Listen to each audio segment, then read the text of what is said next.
من ئاماژە بە هەوڵەکان دەکەم کە کورد تا چەند دەتوانیوێتی پێداگر بێت لەسەر جێبەجێکردنی مادەکانی دەستور بە تایبەتی مادەی 140 دەستور و ئایا حکوومەتەکەی سوودانی دەتوانێت هیچ هەوڵێک لەم پێناوەدا بنێت و چی بکرێت بۆی کە بارودۆخی و ناوچانە ئاسایی بکرێنەوە.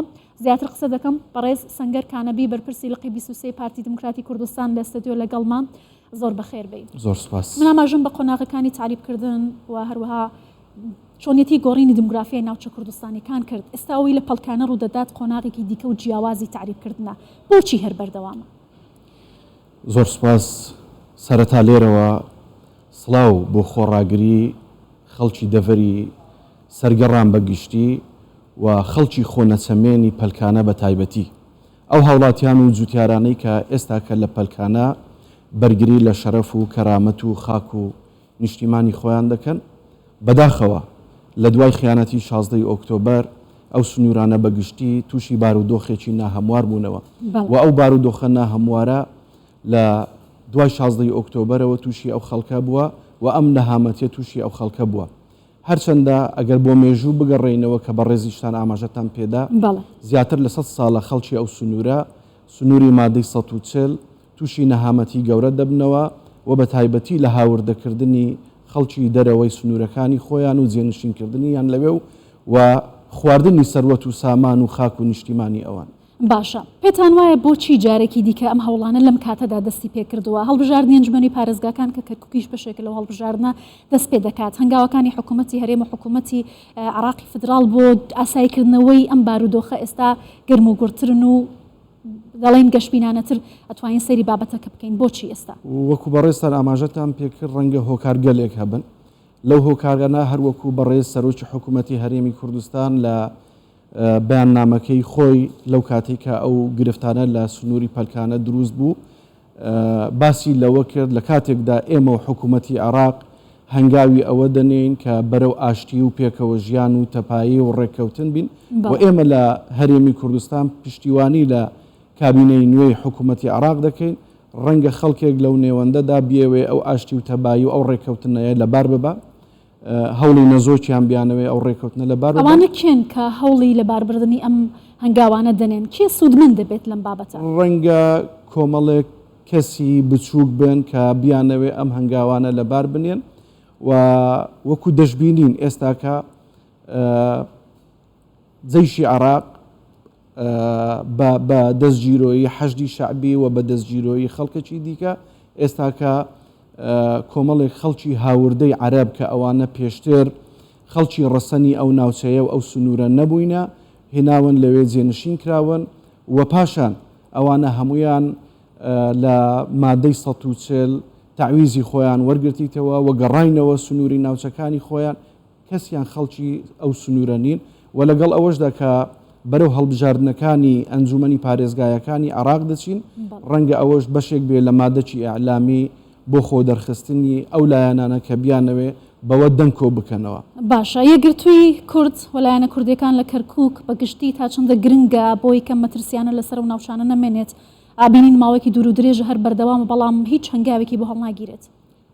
هەر مەسەلەی ئەو یەکگرتوویە بوو کە ئەو ڕۆژەی هێنایە ئاکام کە نەمانتوانی و نەیانتوانی و 16 ئۆکتۆبەر خیانەتیان لە هەرێمی کوردستان و لە خەڵکی کوردستان کرد ئەو ڕۆژێک لێ هاتە بەرهەم و ئێستا کەش پێویستمان بەوەیە بە تەبایی بە یەکگرتووی و ئێمە لەو چەند ڕۆژەی ڕابردوو وەکو لقی 23 ڕۆژانە لەگەڵ هاوڵاتیان و جوتیارانی سنووری پەلکانە لە خەت بووین بەبێ جیاوازی لەگەڵ هەمویان گفتوگۆمان کردیە قسەمان کردیە و پێمان وتون خۆڕاگر بن ئێمە پشتیوانتان دەبین لەگەڵتان دەبین وەکو پێشتر جێمان نەهێشتن ئێستاش بەجێتان ناهێڵین ئەگەر پێویست بکە بە هەموو شێوەیەک لەگەڵتان دەمێنینەوە و بە خوێن و گیانی خۆمان بەرگریتان لێ دەکەین و پشتیوانیتان. باشە، پێتان وایە حکوومەتەکەی محەممەد شیع سوودانی بتوانێت هیچ کارێک بکات هیچ هەنگاوێک هەڵبگرێت بۆ ئاساییکردنەوەی و بارودۆخی و ناوچانە یا بە دەردی هەمان حکوومەتەکانی پێشوو دەچێت؟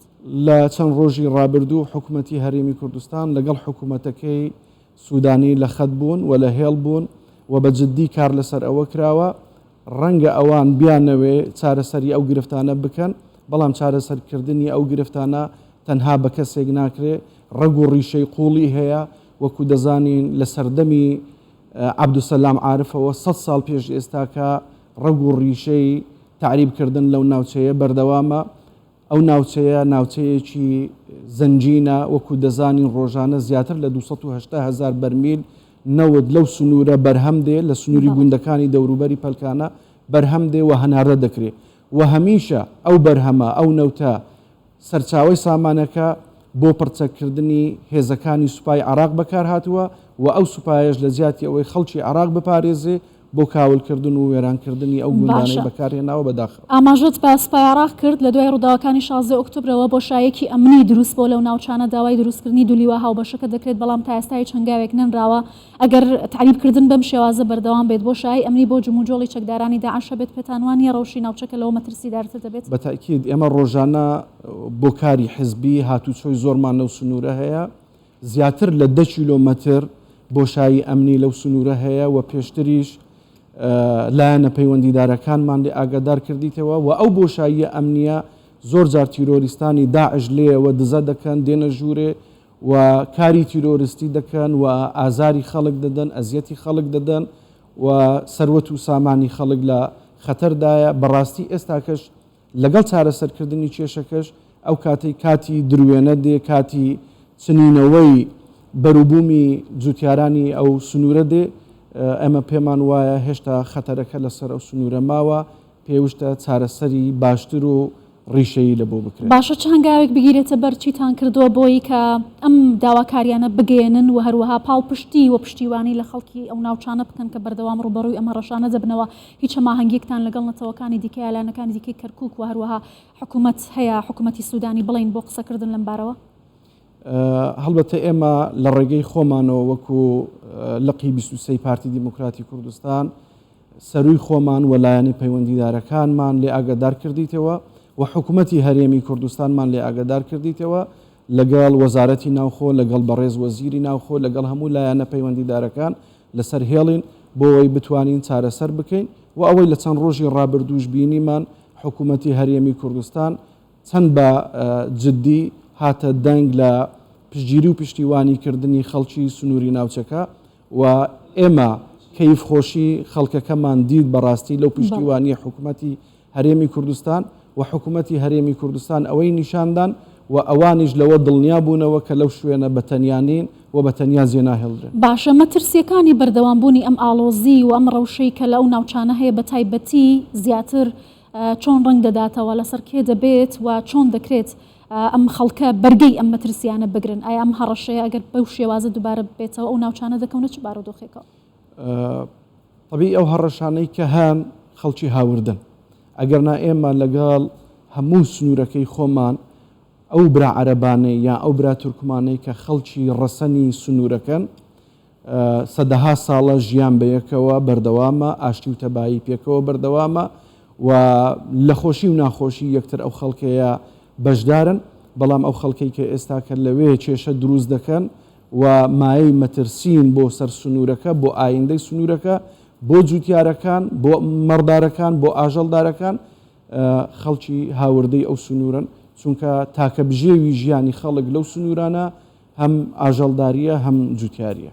زۆر باشە. بەڕێز سەنگەر کانەبی بەرپرسی لقی 23 پارتی دیموکراتی کوردستان، زۆر سپاس لە کوردستان 24 زۆر سپاس بۆ. زۆر سپاس.